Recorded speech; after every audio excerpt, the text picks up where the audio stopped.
The new century brought a new kind of warfare. Field commanders quickly realised that digging in was the only way to survive the sweep of machine gun fire.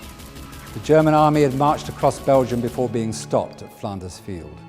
Some 60 yards away, British, French and Belgian troops languished in trenches infested with rats and lice, pelted with freezing rain and shrapnel. As temperatures dropped, disease took hold. Snipers picked off any who raised their heads above the earthen wall.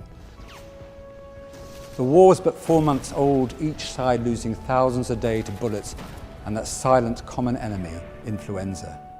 These were the circumstances our forebears dealt with, along with everyday tasks of draining the ditches, struggling to stay dry in the rain, and preparing food in muddy trenches. However, in typical British fashion, civility found its way even here. Trench newspapers were published to keep the troops informed and entertained. And of course, British officers still made time to take tea on wooden tables spread with fine linen, teaspoons and china cups. At the time, it hardly seemed possible that the war would last very long, yet it did. Between the opposing trenches was an area about the width of a football field, no man's land, littered with barbed wire and frozen bodies. It was a sobering reminder of what the future might bring to anyone at any time.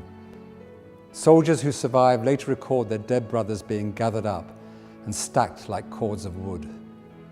By the war's end, over 10 million would be lost.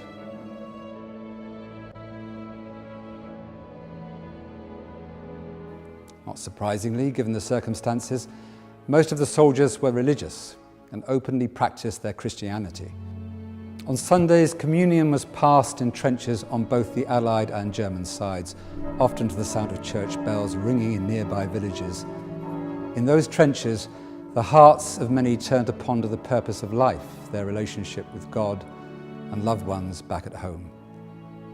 The letters sent home from soldiers at the front provide a unique glimpse into what they treasured most.